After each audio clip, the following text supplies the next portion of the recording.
आझाद मैदान येथील होमिओपॅथिक डॉक्टरांच्या आमरण उपोषणाला आज रोहितदादा पवार यांनी भेट दिलेली आहे। ते स्वतः आपल्या सोबत आहेत। दादा, काय सांगाल, आज तुम्ही भेट दिली? एक तर आपण बघितलं तर अशा पद्धतीने कोणाला आंदोलनाची परिस्थिती येऊ नये यासाठी सरकारने सुद्धा खऱ्या अर्थाने त्याच्यामध्ये लक्ष दिलं पाहिजे।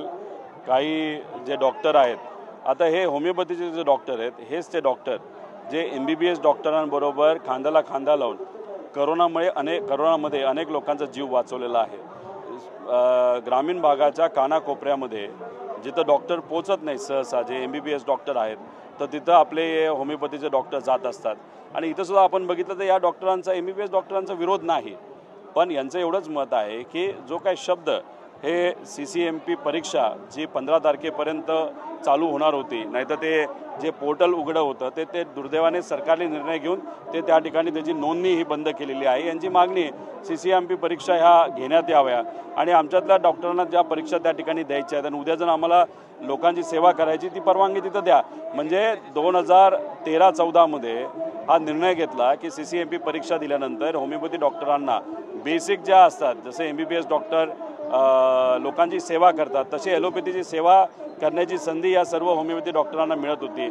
आज जर आपण बघितलं तर या महाराष्ट्रामध्ये हजाराच्या मागे एक तरी डॉक्टर असावा, पण दुर्दैव असं की आज MBBS आणि होमिओपॅथी हे दोन्ही मिळून हा आकडा 0.7च्या आसपास आहे।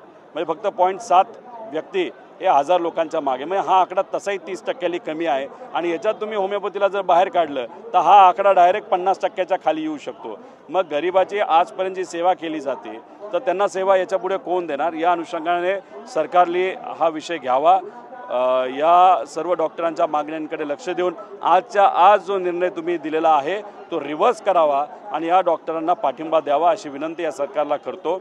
आज आम्ही ह्याच्यामध्ये कुठेही राजकारण करत नाही, कारण का आम्ही सातत्याने फक्त राजकारण करणारी लोक नाही, आम्ही समाजकारण जास्त करणारी लोक आहोत। आम्ही पाठिंबा या डॉक्टरांना दिलेला आहे आणि असं सांगण्यात आलेलं आहे की सत्तेतल्या लोकांनी आजच्या आज तो निर्णय होईल घेतला, आम्ही स्वागत करतो। पण आज निर्णय नाही घेतला तर उद्या मग या आंदोलनामध्ये आम्हाला सुद्धा सहभाग घ्यावा लागेल। दादा, आता एक प्रश्न आहे, मुख्यमंत्री देवेंद्र फडणवीस यांनी उद्धव ठाकरे यांना ऑफर दिले, त्यांनी असं सांगितलं की 2029 पर्यंत काही बोलू नका, आम्ही तुमच्याकडे येऊ शकणार, तुम्ही आमच्याकडे येऊ शकता, आपण वेगळ्या रीतीने बोलू। काय सांगता? विषय एवढाच आहे की उद्धव ठाकरे साहेबांना ऑफर देण्यापेक्षा या डॉक्टरांची ऑफर नाही तर जी काय परवानगी तुमच्याकडे अडकलेली आहे तेवढी परवानगी मात्र तुमच्या हातामध्ये एका सहीवर आहे।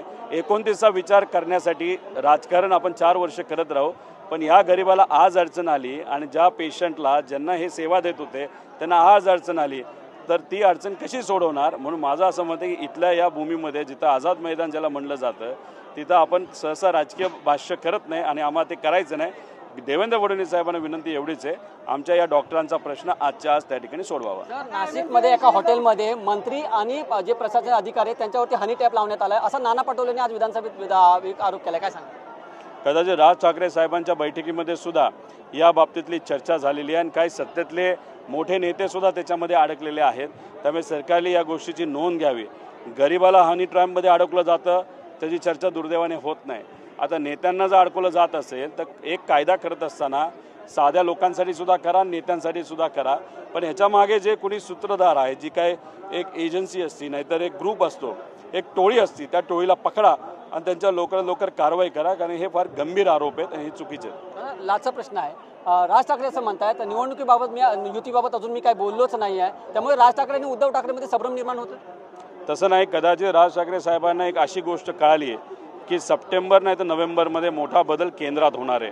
त्यामुळे सातत्याने ते एवढंच म्हणतात, सप्टेंबरपर्यंत थांबू, नोव्हेंबरपर्यंत थांबू, म्हणजे काहीतरी गडबड ही देश पातळीवर होईल अशी एक संभावना राज ठाकरे साहेबांना वाटत असावी, म्हणून ते पुढं काही गोष्टी ढकलतात असं आपल्याला म्हणावं लागेल। धन्यवाद सर, आमच्याबरोबर बोला। व्हिडिओ जर्नलिस्ट हरी नेगीसह मी वैभव, TV9 मराठी, मुंबई, आझाद मैदान।